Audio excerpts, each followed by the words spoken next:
What's the lowest level you can beat Pokemon Red and Blue using a Paris? We are on to Lorelei. So we're coming in at level 60. It is a first form Pokemon. And Lorelei does have good AI, and Paris is part grass. So all things considered, level 60 is pretty good. Paris probably has the best move in the game, which is Spore, and like the third best move in the game, which is Swords Dance. So it does have a lot going for it. So what we're going to do here is we put the Dugong to sleep, and then we're just going to use all three of our Swords Dances, and then Dig is going to be able to one-hit KO. Up next is the Cloyster, and the Cloyster does have great defense, but you know, what happens here is pretty sweet because we are going to be able to one-hit KO the Cloyster, even though its defense is so high. Which is pretty surprising. Even though we are 3 Swords Dance up, I was still pretty shocked by that. Up next comes the Slowbro. So now what we're going to do is we are actually going to mimic the Amnesia. Now, Amnesia would raise our special defense, which will have some benefit in this. But what we're really doing it for is too often we were getting to the Jynx, and then the Jynx was outspeeding us. So to prevent us from having to go to a higher level to outspeed the Jynx, we are actually just going to go ahead and use Amnesia 3 times. So now we'll have 6 stacks of the badge boost, 3 from the Swords Dance, 3 from Amnesia, and what that does is put our speed into a spot where we can outspeed the Jynx. So once we get that done, we are able to just go ahead and knock out the Slowbro. And then we are going to be able to knock out the Jynx because its defense is terrible. And then we just have the Lapras left. Lapras is pretty bulky, but it's no big deal for us. So we're going to go ahead and dig. And then we go ahead and knock it out. So the question I ask you is, what's the lowest level you can beat Pokemon Red and Blue using a Paris? We are on to Bruno. So this is like an updated Bruno strat. We get to use Spore, put the Onix to sleep, and then we can use Mimic, Harden. We do level up, but it really doesn't matter because Bruno's such trash. So let's go ahead and let's take a look at Paris as the Pokemon. HP, not good at all. Defense and special are not helping its case. And its speed is terrible. In a lot of these solo runs, speed is one of the most important things because if you're not outspeeding your opponent's Pokemon, it just gives them time to hit you, and when you're one Pokemon, you don't have enough time to mess around with all that. So what Paris does have going for it, 1 is its attack, and 2 is it knows the move Spore. Spore is a grass type that puts your opponent's Pokemon to sleep, and it's 100% accurate, meaning it's going to hit every time. In Gen 1, sleep is ridiculous because the turn that they wake up, they don't attack. So you get a little heads up, and you can use it again. So now if Paris outspeeds and has Spore, there's really not a whole lot the opposing Pokemon can do. So they're all lucky that Paris' speed is not very good. Beyond that, it does have Mega Drain, which could come in handy in some situations. And then what it does have is Swords Dance. Swords Dance, along with the Badge Boost, is going to be one of probably, I would say, the 3rd best move in the game. So with those 2 things comboed together, Paris is able to put together a pretty sweet run and make pretty quick work of Bruno here. And it does get the move Dig, which is going to be the main move we are using, just because we have to have Swords Dance, we have to have Spore. Dig is 100 base power in Gen 1, and it's super effective against a lot of stuff in the Elite Four. And then we have Mimic for any other coverage that we might need throughout the run. So that's Bruno. The question I ask you is, what is the lowest level you can beat Pokemon Red and Blue using a Paris? We are on to Agatha.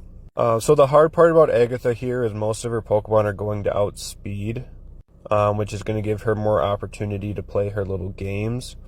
But a positive is, so if we're able to get a Spore off, what we can do is mimic Dream Eater.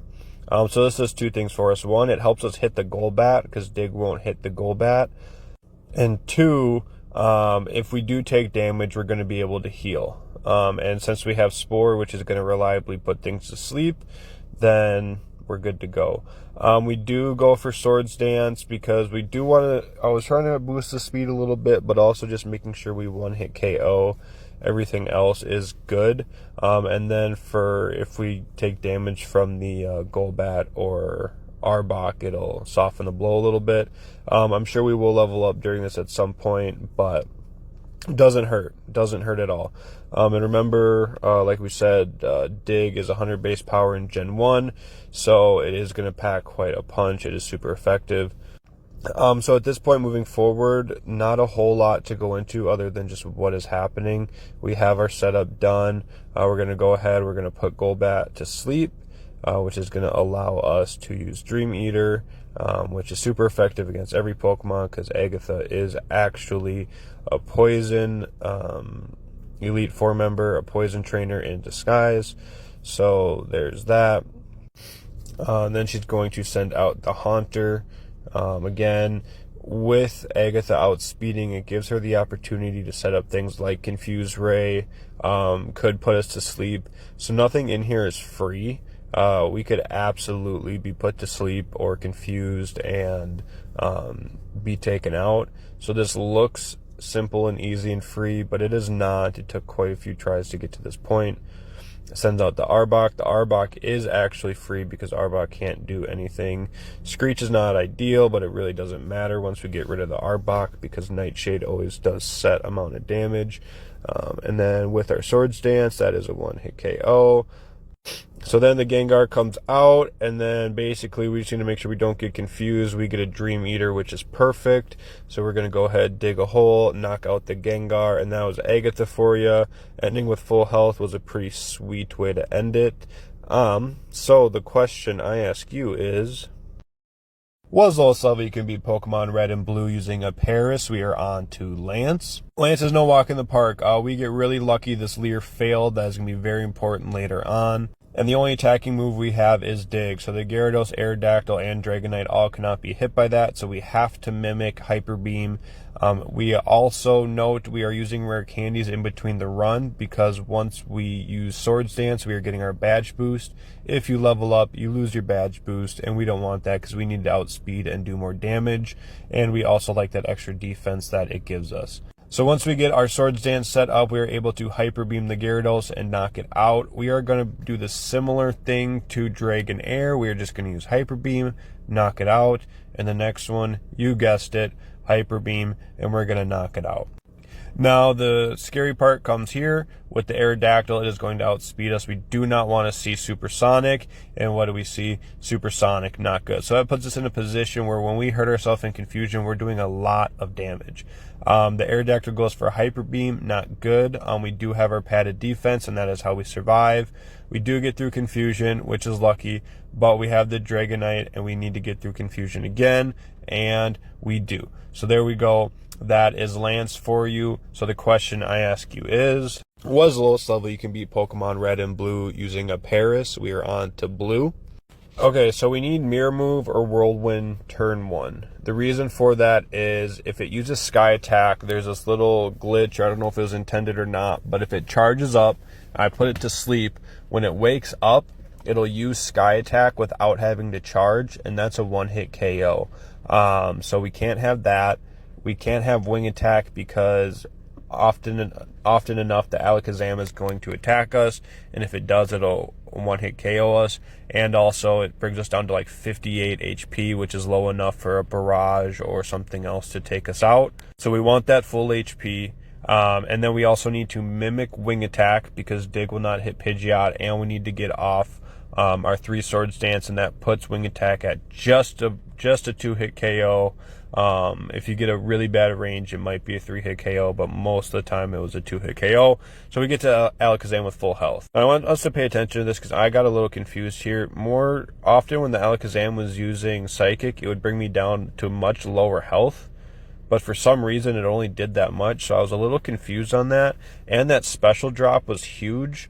A huge thing for us. So I wasn't sure if the Dig would knock out the Rhydon in one hit with it having so much defense. So I was just being safe rather than sorry, and I put it to sleep. But it turns out it was a one-hit KO anyway. Now, previously I would not outspeed the Arcanine, but since I got that special drop, I was able to outspeed the Arcanine. And then I wasn't sure if Dig was going to be a one-hit KO. I kind of figured it would be, so I was just being safe rather than sorry again. And so then we got that. Now on the Executor, I wasn't sure if Spore would work, so I was actually on live and I was wondering, does Spore work? Because it's a grass type on a grass Pokemon. So I wasn't entirely sure, so I was kind of paused up here thinking on what to do, because Wing Attack is not a one-hit KO. And then I was thinking, well, maybe it will be a one-hit KO because I got that special drop. So then I just go for it, and it was just barely, but I got lucky that Hypnosis didn't affect me or didn't work. So that was very lucky. And then out comes the Blastoise, and we get lucky here because I go for the Spore, and it goes for Blizzard, which would have knocked us out, especially with that special drop, but it missed, which is awesome. So I was able to put it to sleep. I was able to go for Wing Attack and chip away at it. It was going to be a 3-hit KO, so I really had to put it to sleep. So there we go. That's Paris. That's a world record. Thank you guys for coming to my live and watching that. Don't forget to like and comment. It helps me out. So the question I ask you is,